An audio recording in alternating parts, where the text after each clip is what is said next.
Senator, good to see you again here. Let's talk about the state fair here. The 70 Republicans have now told the state fair, listen, you've got to rescind this no gun policy. The Attorney General is saying we might sue you over this. How does this end? You know, I don't know, Jason. It seems like things just keep repeating themselves over and over in Texas. You've got Republicans and their loose gun laws. They keep doubling, tripling down, and more bad things happen. I mean, we saw what happened last year at the state fair. We saw what happened in Allen. We've seen Uvalde, San Jacinto, you name it.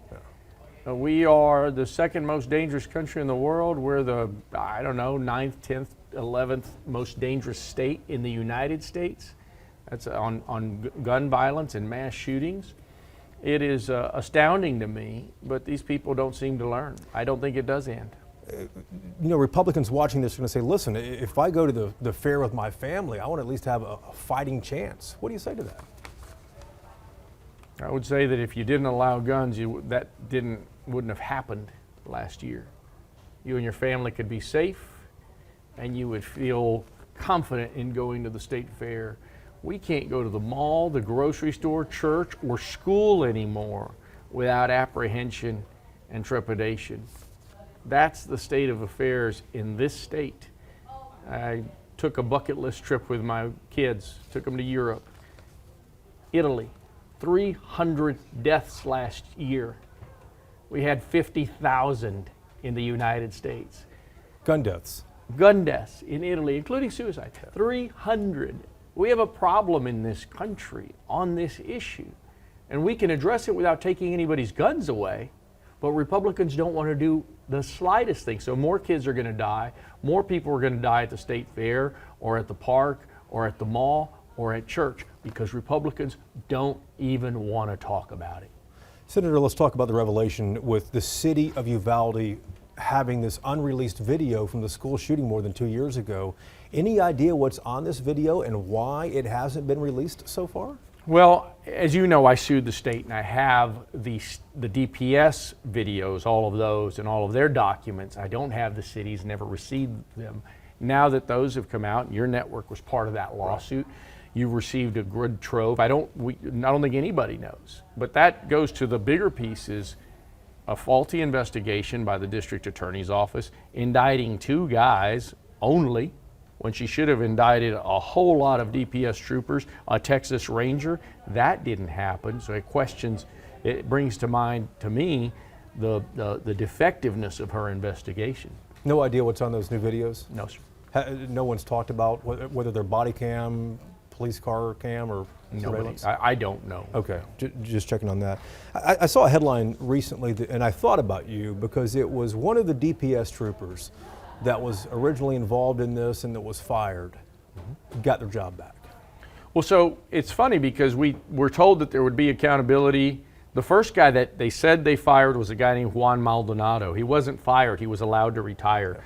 The second guy was actually a Texas Ranger, a guy named Ryan Kendall. Everybody will remember he's the guy in camo on a phone for 45 minutes talking to presumably a supervisor with a schematic of the school. Did nothing. He absolutely did nothing. And he's not been charged. He now gets his job back. So it is now proven to me that the memo that Steve McCraw, the private memo that was leaked on another network that said, relax, nobody's going to get fired here, is proven to be true. What do you think about that? It's disgusting. And it's everybody, Republicans and Democrats across this state should be worried about it because we have no transparency, we have no accountability, we have no policy change. And so Uvalde, Texas will happen again because we haven't learned from it. And the people that run this state, the Republicans in charge, are okay with all of that. And so to them it's a quotient game. We're going to lose a few kids, we're going to lose a few people because of this mess, but we're not going to stick our political necks out on something that is so important to our community. We can solve the vast number of killings in this state, and yet Republicans choose not to, and they keep our kids in danger. Accountability aside, well, let me ask you this. The lawsuit aside to get records, do you think we'll ever see accountability in this case? It's been more than 2 years. DPS is holding things up in court. Is the public ever going to get the finality of this, the truth of this? And so I think that there's this bigger, broader picture here that the 93 DPS troopers were all Operation Lone Star. That's been proven. Greg Abbott likes to paint this picture, his toy soldier picture along the border, that is primarily just a waste of money.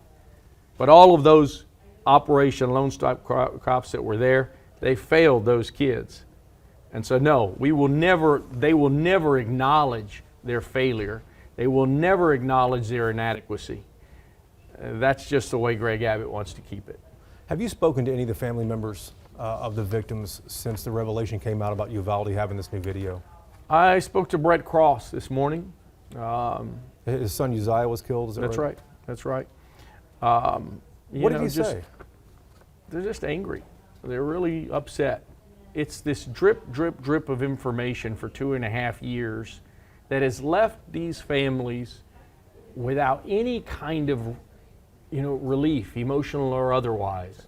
And all it does is it continues to peel off that scab every time when there's a little bit of healing. Oh my goodness, government failed me again. Government has failed again, and government has failed again. And that's what's happened in this horrible tragedy, this horrible nightmare. And now it's gone on to this legal process where the district attorney, presumably backing up, the failures of DPS and everybody else, refuses to tell the whole truth, refuses to indict even Mariano Pargas, which is the acting chief of police. In the city. In the city. And you remember that guy was told there was kids in the room. And he walked around kind of nervously, oh no, told nobody. But we all know now that the chief of police knew there was live kids in the room, and yet he doesn't get indicted. Ryan Kendall doesn't get indicted. It leads the question why. Does this ever end? Does the public ever get closure from this? I would like to have some closure, but I think it only begins with having a governor ask for accountability from the DA, having a governor say, hey, you have to recuse yourself from this. You would think that her own ethics would say, I need to recuse myself from this because I'm too close to this. Hell, Ryan Kendall was her friend. Yeah. It's her community, and she's down there with them. Senator, thank you so much for the time. We appreciate it. Thank you so much, Jason.